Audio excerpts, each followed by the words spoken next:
Hey, what's up, everybody? I hope that you had a decent day.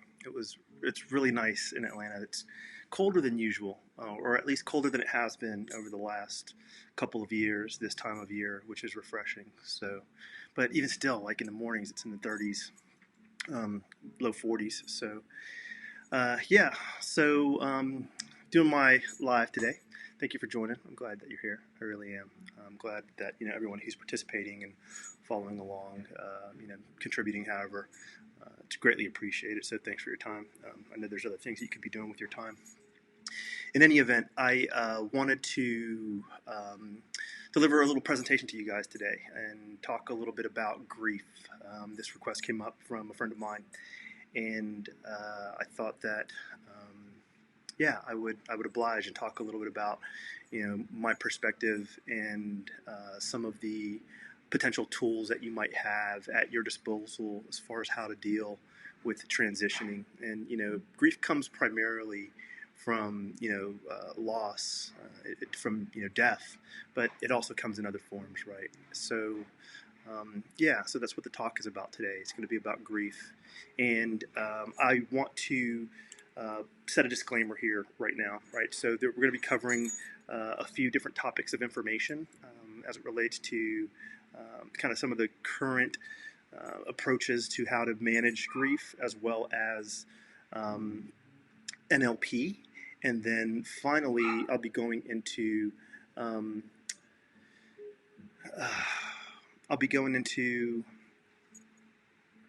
kind of some esoteric work, right? So we'll talk a little bit about that. But the disclaimer is that if there's any information, right, if anything comes across that isn't in alignment with who you are, right, that doesn't ring true for who you are, then you just set it aside, right? It's not something where you have to prescribe to this strategy or this method or this thought form or this belief. You just set it aside. So cool. Without that, without further ado, let's take a look at what I put together for you guys today. So, cool. So A Glimpse into Eternity is what I called this. It's being recorded, so feel free to go back and listen to it. And anyone who is interested in getting a copy of these slides or this deck for future reference, just hit me up on either Facebook or YouTube or wherever, and I'd be more than happy to send it to you. But to begin, I just wanted to do a quick kind of agenda of what we're going to be covering. I'll do a brief introduction, talk about the 5 stages of grief, more along the lines of kind of how clinical world takes a look at grief. We'll talk a little bit about grief as it relates to NLP, and then I'll talk a little bit about some strategies that might be available to you and a gift that I have for all of you. And then finally, we'll talk a little bit about the esoteric aspect of it, and some of the more kind of deeply philosophical and spiritual aspects of it. And then finally, if there's people here who have questions or want to reach out and send me a message or something like that, I should be able to get that and kind of respond to those, and then we'll be done. Cool. So let's do this. My name is Joshua Betancourt. For those of you who don't know me, I am a certified NLP practitioner. Most of my career has been in technology, learning systems, application development, application testing, software as a service, and kind of how all of that works at an enterprise or corporate level. And then I am also a certified NLP practitioner who is currently studying to get a master certification. And then, I am a lifelong spiritual student, philosophical student. It's just part of who I am. It's part of the makeup that makes up Joshua. So, yeah, that's a brief kind of overview of me.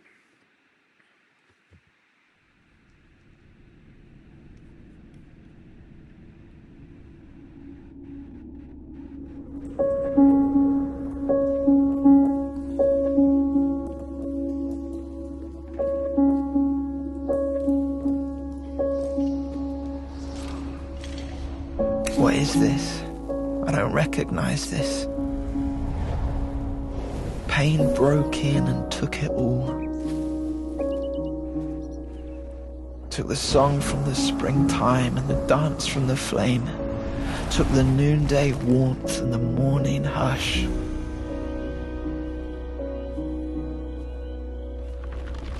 Now the ground's spilling beneath me. The ropes are uncoiling, the trees are leafless, the sky is torn. My breath's a broken feather. There's no beauty left. There's nothing here for me. I'm paper thin. I'm in a room of shadows and it's caving in. I'm turning in circles, I'm giving up. The world is giddy, the sense is gone. The floor is an ocean, I'm sinking in. Where are you now? Where is your touch? Where is the reason, the answer, the end? Now I'm chasing your shadow and I'm grasping for questions. I'm calling out, I'm asking why. Yet when I turn, you turn. When I reach, you reach, and in the searing burn, you wait for me. Dress my tears in kisses, cradle my grief, touch me in the silence, hold me in the heat. And when the ragings rush, drown me in defeat, I make my bed of dust, and you lie with me.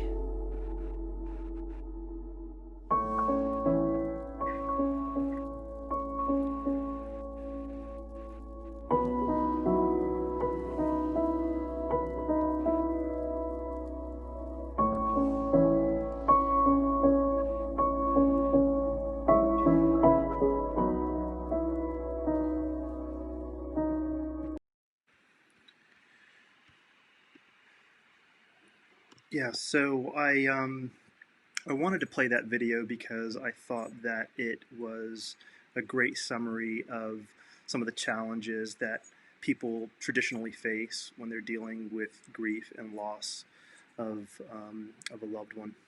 And it's a really, really deep subject in the sense that, you know, there's so much going on and so many different directions where our thoughts take us and our emotions take us at the experience of loss. And it's not just loss through death, it could be loss through a relationship or loss of,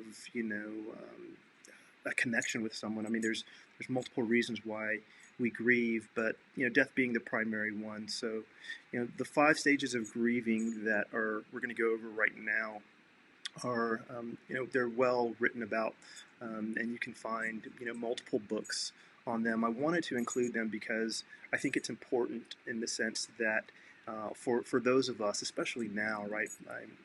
Many people I know have lost loved ones or have loved ones who were ill. But especially now, if you're having to deal with something like this, it's a good barometer to understand why it is that you're feeling the way that you're feeling and where you might reside in the stages of grief.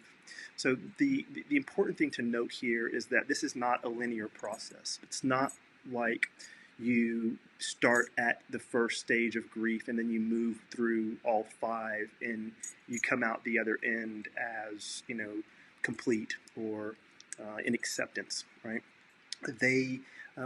We have a tendency to bounce back and forth between the different stages as we're grieving, but so I wanted to mention that so that what you can do is, as I'm talking through some of these points, you can, if you are in a state of grief, you might be able to identify where you're at, and that will help with understanding what is happening within you.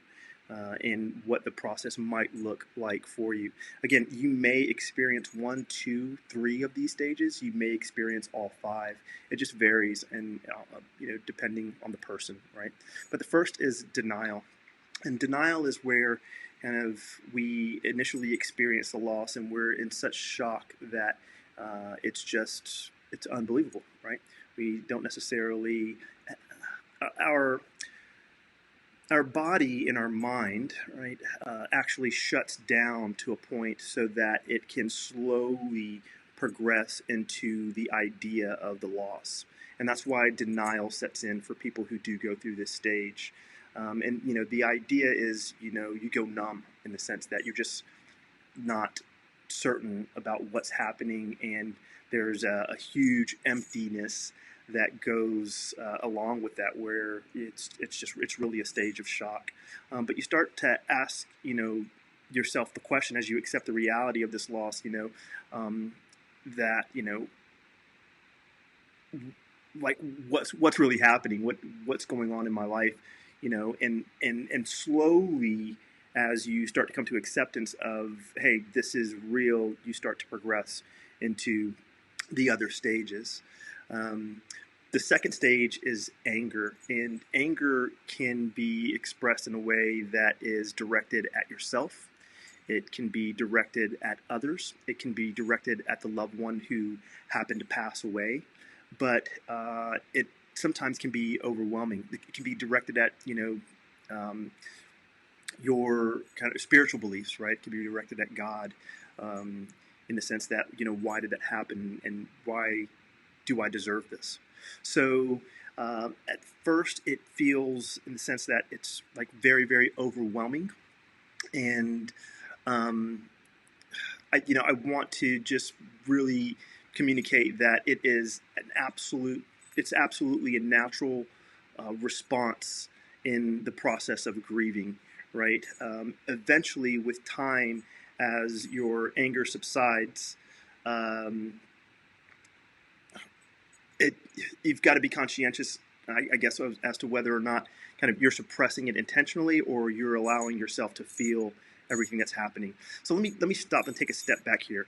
So it's important to really have the distinction of what it is that you're feeling, and being open to what it is that you're feeling, and not necessarily be, I think being conscientious of the thought processes that are taking place, right? And we'll talk a little bit about that. I'll cover that a little bit later in the presentation, but also having the openness to be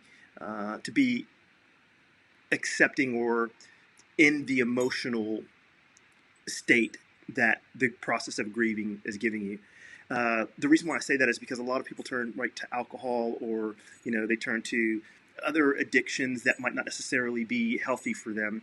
And it's important that I communicate that numbing this isn't something that makes it go away, right? In fact, there really isn't much of anything that can make it go away, right? And for some people, we work our way kind of through the process of grieving, but there's always going to be that small component of us that will have, the memories, right? The experiences, that desire to, have that connection in our life that we lost, right? And hope with time, what you'd hope is that, you can transition from this state of lack to a state of appreciation and gratitude for the moments and that was shared with that person. So, the second stage is anger.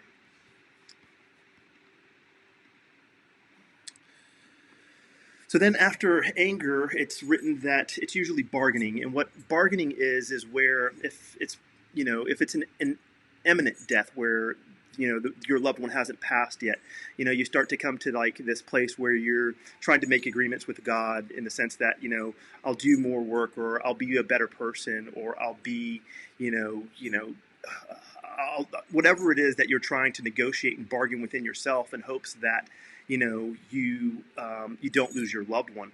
And then the thoughts that start to come out of this bargaining are kind of, what if I had known about this illness sooner, or what if I would have stopped them from getting in the car, or all of these things. So these ideas of what if and if only are usually associated with this internal guilt, and that internal guilt can be driven by the experience of the person passing, or it can be driven by unresolved kind of interactions between you and your loved one who's no longer here. So it's important to understand that, in the sense that if you're in the state of bargaining, or if you're in the state of kind of what if and looking back, that a primary indicator for maybe something that was unresolved between the two of you, that you need to look at, and need to take a look at, an introspective look at. you know, these stages can last a week, a month. We can revert from bargaining, back to anger, to depression, back to bargaining. So again, I think it's important to say that there isn't a specific time associated with how long these things last. Although we do have, I will share some tools with helping to rationalize the process and helping to potentially make some changes internally to the way that you perceived the experience and the way that you perceived the relationship to help you transition, through grief faster. And then, the fourth is depression, right? So the thing about depression is that once you get to the state, you realize you can know, or you can become aware of the fact that you're in the state because you are absolutely in the moment, right? You're here, you're present, you're now, and there's this massive empty hole, right? There's this, and it most likely is extremely painful, right? But it's that point in the loss where you start to come to the realization that whoever that loved one was, they're not around to do the things that they once did, right? So you start to feel the impact of that absence, whether it's not having your husband or wife there to sleep in bed with you, or whether someone's not available to take out the trash. It's all of those like little things, like the person that used to wash the dishes regularly isn't doing it anymore, and because these small nuances are no longer being addressed by your loved one, it starts to amplify or magnify the feeling of this entire experience of loss and grief. So depression leads us kind of to withdraw. And it's important also to mention that depression is a natural part of the process as well.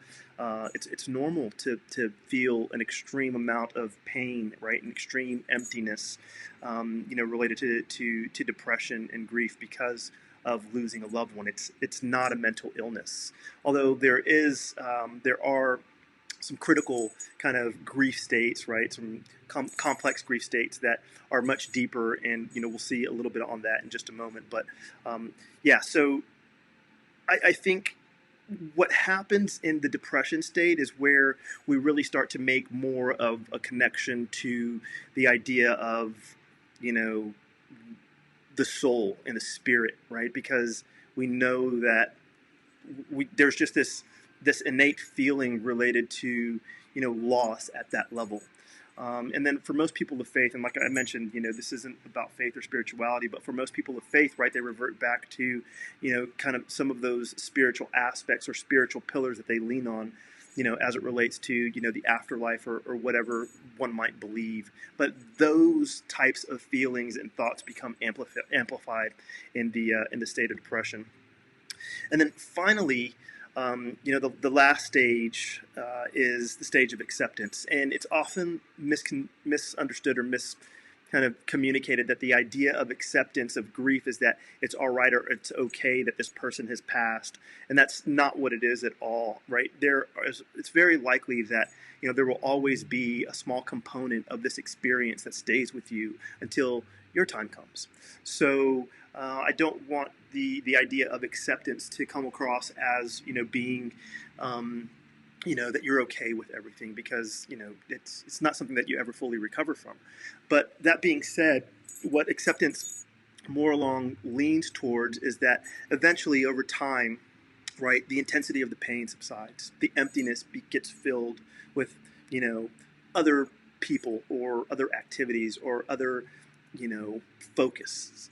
And slowly what you find is that eventually you're having more good days than bad days, and that process is how we go through the idea of learning to live with the inevitable, intangible, or not intangible, but the impermanence of the nature of life. right?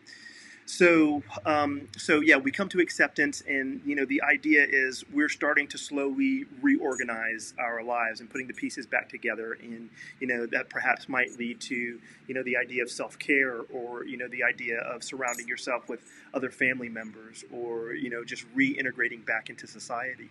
And that is kind of the idea of the fifth stage of grieving, which is acceptance. I'll say that there is another stage that is called meaning, and this is it's something that's just recently been proposed as the sixth stage of grieving, but it's the idea of really capturing meaning out of the experience that you had with your lost loved one, or with your lost relationship, or whatever it is that's causing you to grieve. So the idea there is, because after we've gone through our acceptance and time has passed, what happens traditionally is most people come to a point where they look back on the joyful memories, and they look back on the moments that they shared that were beautiful, or what was learned from the relationship or from the experience. And then there's that nostalgia about, we kind of enjoyed our time, or we enjoyed each other, or I learned so much, or I'm carrying forth the torch of whatever this person's dreams might have been, or whatever he would have wanted or she would have wanted for me to achieve in my life. And I think it's a point where we transition away from being so mentally consumed by the actual loss, and then start leaning toward the appreciation of the experience that happened. So those are the 5 stages of grief, and I want to show a quick little video about complex grief, because it illustrates a point related to what we're going to talk about next in NLP, when we start talking about some of the more in-depth processes that happen in the mind and happen emotionally. So let's check this out. Love is an essential part of the foundational bedrock of human life. Losing a loved one creates a fault line in this foundation. After someone dies, it's natural to experience acute grief. For most people, grief never completely goes away but recedes into the background. Over time, the pain of loss diminishes, but memories of a loved one remain deeply interwoven in a person's mind, defining their history and coloring their views of the world. But complicated grief is different. It takes hold of a person's mind and won't let go. They're faced with seemingly insurmountable aftershocks impeding their rebuilding process. They experience long-lasting, intense feelings that dominate their lives. They know their loved one is gone, but they still can't believe it. They often say they feel stuck, that time is moving on, but they are not. They have strong yearnings for the person who died that don't seem to lessen as time goes on. Thoughts and memories of the deceased person fill their mind. They may also have strong feelings of anger related to the death and find it hard to imagine that life without the deceased person has meaning. Moving forward is like trying to get a foothold in a ravaged landscape littered with obstacles. Community support is important for successfully overcoming complicated grief. Let's get back.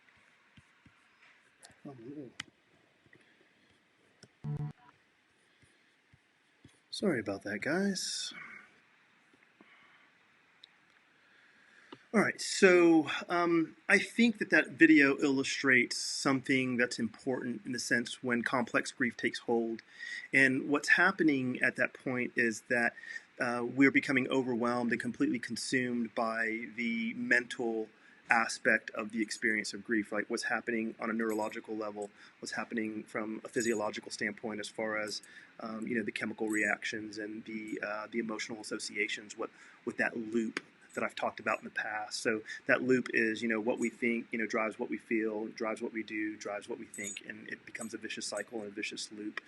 So I wanted to just take a quick moment and step into from that to the idea of grief in the words of NLP. So these 2 slides and the words associated with them are written by Robert Dilts and Judith Delosier, who were both practitioners and were actually part of the original group of people who kind of contributed to the inception of neurolinguistic programming. So I'll read this and then I'll talk a little bit about it. So grief is a type of deep emotional pain typically brought about by the death of a loved one. And although it can be triggered by some other form of separation or loss, so while the experience of grief is a natural part of the healing process, it sometimes becomes intensified or prolonged past the point of usefulness. So furthermore, the distress of grief is sometimes compounded by the experience of guilt, remorse, anger, or some other type of negative emotion. From the NLP perspective, the degree of distress one experiences as a result of such a loss is heavily influenced by one's internal representations, especially those related to the individual from whom one has been separated. So I think what the important thing to talk a little bit about in that perspective or with that line of thinking is that grief can be, from a neurolinguistic programming perspective, grief can be broken down into the ideas of what it was that you experienced with that person, your memories with that person, and then the degree of the emotional awareness associated with, that loss. And because of that, what we're capable of doing, or what you can do from an NLP perspective, is you can go and make, changes to the representations that you have of that person. And what that means is going back and taking a look at those memories in depth and making subtle changes to those memories so that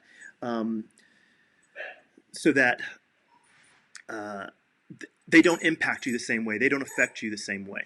All right. So let's go back here. So people experience feelings of loss or grief when they cannot easily reassociate with the positive feeling of being with a significant other who is no longer present. And quite often people have visual memories of someone that they've lost through death or separation, but they're unable to experience the positive feelings associated with those memories, kind of like I just mentioned.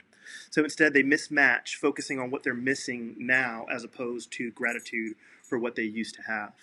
And I think that that's an important part. It's an important thing to think about from the idea of, the transition does initially start in this place of regret and pain because they're no longer around, they're no longer there. But if you can slowly make your way to a state of appreciation for what was, that you're progressing kind of along the path of processing grief, right?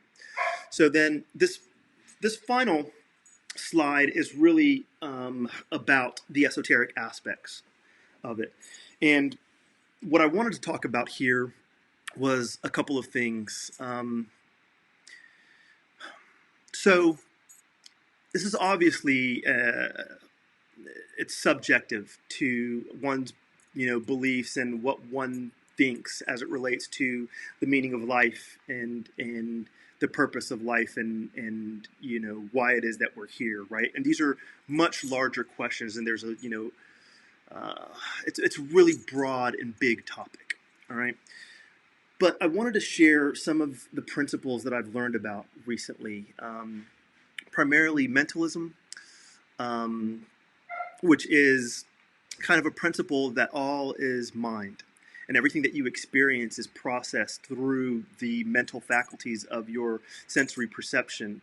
And that is intertwined with consciousness, right? Your mind is intertwined with consciousness. And that is kind of the driver of what it is that you interpret as your life and your existence. So when we think about that in the sense that if everything that I've ever experienced is interpreted through, this sensory perception I have, then that means the universe at large, right, has been interpreted through these sensory perceptions, this mental experience. So you can come to kind of the conclusion that everything is mind. Everything that you've ever seen, everything that you've ever felt, everything that you've ever tasted, everything that you've ever touched is mind. And therefore, if that is the way that I am interpreting what is outside of me, then that also means that everything that is outside of me is also mind. The core component there is that it is the conscious presence that you are that is experiencing this thing. And a really interesting kind of way of looking at that is that, everything in in the universe, in the known universe, kind of it grows old, it fades, things change. It's kind of the idea of not necessarily rhythm, but vibration and rhythm, really. But the only thing that doesn't change over this entire experience that we've had is your consciousness, right? That's the only thing that doesn't grow old. It's the only thing that doesn't get sick. It's the only thing that really stays constant throughout, your entire life, from the point of birth all the way to death. That is the one aspect of our being that is unchanged. So the reason why I wanted to illustrate that is because, for me, and this is a personal thing, but for me, the idea of that is an alignment to the idea of kind of eternity and, how we perceive the known world and the known universe from a conscious perspective, and the kind of thought of the eternal aspect of that it's always ongoing. So, that was the idea on mentalism. And then the other, there was vibration that I wanted to talk a little bit about, which is the principle of everything is in constant motion. Everything is constantly moving, right? Every cell, atom, everything is in constant vibration, and they vibrate at independent frequencies and separate frequencies. And the only thing that we're aware of is because they're vibrating at a frequency that is relative to our capacity for perception. So the things that we can see are, things that we, determine as being real for the most part. And there are, while saying that, there are so many things that we can't see that are real, right? You can't see electricity or radio waves flying through the air, but you know that they're there, right? And from a vibration standpoint, everything that we experience physically has a vibration to it, right? Whether it's emotions or our mind, it all has a vibration.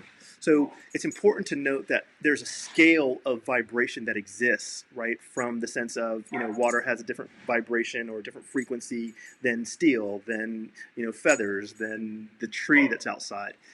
And that scale goes beyond what we can perceive or what we understand, and even what we can measure scientifically. So that is important. And then the final principle that I wanted to talk about was the principle of rhythm. And the principle of rhythm basically states that all things must adhere to a rhythm, and that rhythm is related to the rise and fall of sunset and sunrise. It's related to the waves of the ocean. It's related to the process of life, birth and death. All of creation is intertwined with this principle of rhythm. All things are born and all things must die. Those ideas and those components really give me the kind of basis and foundation for this, this inner knowing that it's not just this experience that we're having. Most people are completely focused and completely, consumed by this tangible experience of life. But within my heart of hearts, I know that there's a much, much deeper level of existence. And it's, evident in the sense that conscious presence is within us, but there's more to it, right? There's through, different types of practices, you can discover more about what it is that you're really capable of understanding and capable of seeing, capable of experiencing. But you've got to, walk that path, right? It really is based on where you choose to focus your attention. And that applies to not just the idea of grief, but really the idea of life in general, right? So I didn't want to get too spiritual but I did want to kind of point the way at this grander idea, this, that, there's evidence that's being kind of discovered, right? Related to the nature of what's really happening here and what's really taking place. And with, a little bit of research and a little bit of work and a little bit of digging in, you start to pull back the layers of that onion, and come to kind of realizations that, hey, wait a second, there's a lot more depth here than I originally than I originally thought of or I was aware of, just because I've been so completely consumed with everything that's going on outside of me. And that in turn also helps with the process of navigating through grief, right? Because for us, grief is this idea of loss, and it seems so final, right? There's so much finality in that for most people, because most people think that, hey, once the ride's over, it's over. But I truly believe that that's kind of a misconception, and that there's a greater depth to what it is that you are and what it is that I am, as it relates to an entity. Yeah, sure, the body is temporary, right? Physical form is temporary, right? Everything changes. We know that. That's fine. That's understood and accepted. But the conscious presence that you are, I think, is greater than that. It exists somewhere beyond the constraints of the material world and the physical form. So that's that. All right. I wanted to put this information up here. You guys can reach out to me, and I wanted to offer up something. So the idea here has been really related to service and how do I contribute. So I'm going to say this. For anyone, and you can share this with people if you think this might be helpful for the people that you know, or anybody that's grieving, or anyone that's lost a loved one. I'm 100% serious about what I'm about to say. So for anyone who is dealing with grief right now through this time, if you're open, I would be more than happy to do a 30-minute to an hour call and talk about some of the models and patterns that exist related to processing grief from a neurolinguistic programming standpoint, and guide you through those so that you can use that technology, for lack of a better term, and practice it to help with processing grief. So let me elaborate on that just a little bit so that you know what I'm talking about here.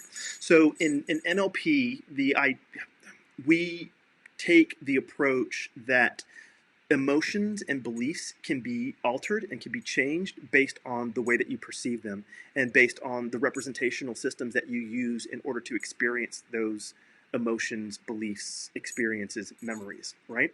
So in doing so, what you do is kind of slowly readjust maybe a perspective or a thought, or widen your kind of acceptance of any given circumstance internally. And in doing that, you make small changes to yourself, and they're literally changes within your brain and changes within your physiology that take place that slowly shift you out of a potential frequency, an energetic frequency associated with a repetitive thought pattern.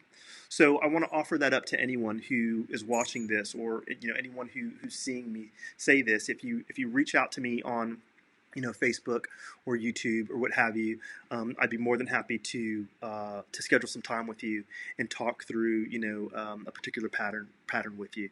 I know that there's a lot of people who are grieving right now, right? I mean, I've been impacted, not in my immediate family, but I've been impacted through friends, right, and acquaintances who have who have experienced COVID-19 and lost loved ones to COVID-19. So I just wanted to kind of give back in this way. I hope that this was helpful. Comment. Let me know what you thought. Shoot me a message. Let me know if there's other points that you thought I could have gone a little bit deeper on. I'd be more than happy to kind of entertain those conversations and oblige. Right. I hope that you guys are well. I hope that your families are safe and healthy. Please keep your head up. I know that these are, again, strange times, and people are, fluctuating from okay to not so okay to great to really depressed, just based on everything that's going on. And I want you guys to know that you're not alone. If you're watching this and you need somebody to talk to, reach out. I'll be more than happy to chat and talk and help however it is that I can. Listen, I love you guys. Take care of yourselves. Take care of your family. And we'll catch up soon. All right. Bye-bye.